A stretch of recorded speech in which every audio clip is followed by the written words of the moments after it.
Congratulations, or as they say in Hebrew, mazaltov, to Taylor Swift and Travis Kelce on your engagement.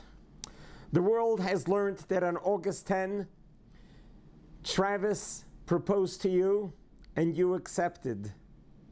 And then you made it very public. And to this today, I wish you congratulations, mazaltov. Why am I, a rabbi, congratulating Taylor Swift to Travis Kelce on their engagement? The reason is because I have been taught at a very young age, everything in life that you see, everything that you hear is with divine providence, that you need to take a lesson from it. And it's something that you can use in your own personal life and in the life of others.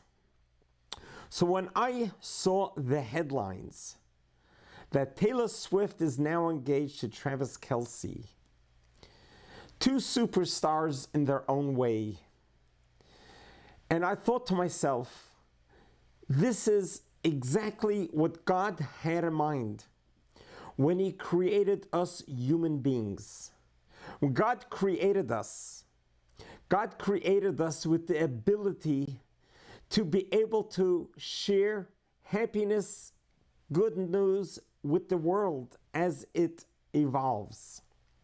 Both Taylor Swift and Travis Kelce have risen from childhood into stardom and became the best that they could become. They took the talent that God has gifted them and really pushed it to the maximum limit. But what's meaningful to me is the fact that when they got engaged, they shared it with the world. We all saw them together as they were dating, as they were connecting with each other. We knew there was a certain spark between them, these two giants in the pop world and in NFL. And we knew that there's a possibility that these two lovebirds may eventually tie the knot. And here they finally did it. What inspired me was to be able to share this type of love in the public arena. Let the world see that during these tumultuous times, unpredictable, so much sadness, so much war, so much craziness going on around us, you can still find love in each other. As a religious man, as a rabbi, I'm in awe how the two of them found each other, representing the biblical commandment that men and women should marry each other. And when they were asked, and they said, yes, we both want to have children, the way I understand. I think this is very important to set the stage for the next generation. That if Taylor Swift, and if you are a Swiftie, and you are a great fan of Travis Kelce, of his amazing moves in the field in the NFL, if the two of them can find true love in each other, so can you. And true love is the way God has set it out in the beginning of Genesis, that man and woman should find each other and embrace each other and become one. And that is what marriage has been for 3,367 years. Love is not easy to come by. Unfortunately, we're living in a generation where there are so many distractions and so many influences, even at a very young age. But if we can go back to the basics, go back to the book of Genesis, open up the Bible, when God created Adam, and then He told Adam, you know, a man should not be alone. I want to give you a woman. And God gave him Eve. And the two of them got married, and we are here today because of them. Each one of us can take a lesson from that and understand. In the books of mysticism, it talks about that before we are born, Our souls are one soul. During birth, that soul gets split into two bodies. And we spend the next couple decades or more or less looking and trying to find each other's soulmate. That's where the expression of soulmate is. And, God has a sense of humor. He has people, soulmates from different sides of the world. I know it myself personally. My second son got engaged and married to a girl from Sydney, Australia, and he grew up in Poway, California. But that was his soulmate. So each one of us has a soulmate. And we need to go through this journey of discovery until we find our own soulmate. So I just hope that everyone takes a beautiful lesson from Taylor Swift and Travis Kelce. Don't be shy about your love with each other. Don't be shy to celebrate your celebrations with the world. But most importantly, don't hold back in the talents that God has given you.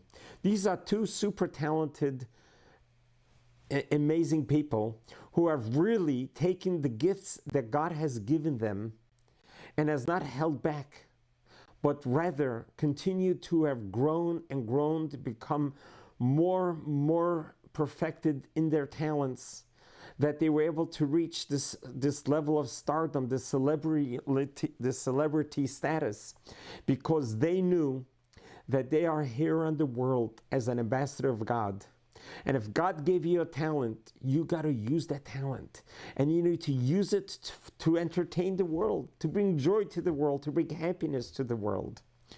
So when we learned of the engagement of Taylor Swift to Travis Kelce, for us, it's a beautiful love story in 2025, but it's also an inspiration, because remember, everything you see, everything we experience is a lesson in life.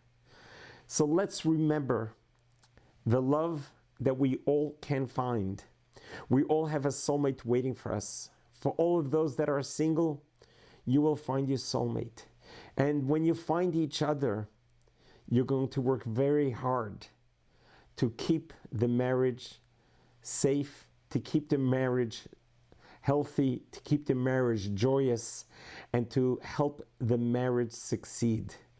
That is the intent. The intent is for you to find your soulmate and to really connect and get reconnected. This is why a wedding ceremony is not called a union of two, but it's rather a reunion, because you were together once in heaven and now you have found each other.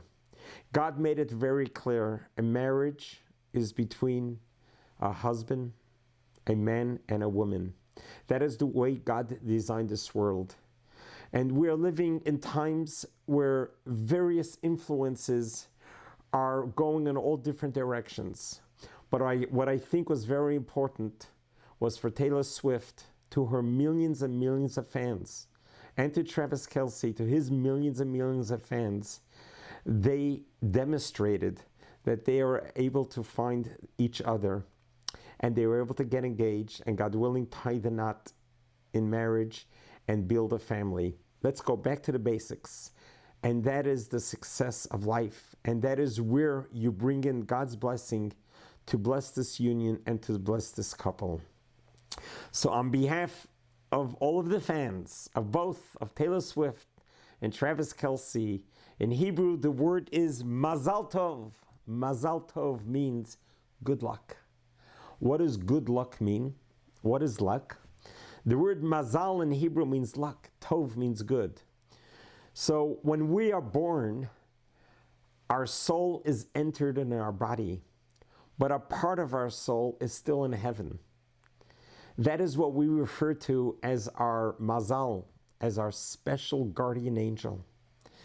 Our guardian angel looks over us all the time and guides us.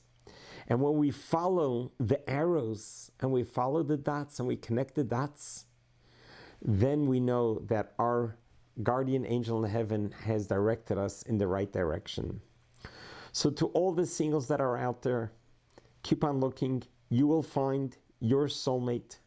You too deserve love, life, just like Taylor Swift and Travis Kelce and the millions and millions and millions of other couples since Adam and Eve who found love and together was able to continue humanity by bringing children to the world and bringing them up with God and mix them with God in their life and with a spiritual dimension, so that children would know that we are all here in this world as ambassadors of good to make this world a better place. Congratulations, and may we see many, many more happiness during these days. God bless you. God loves you.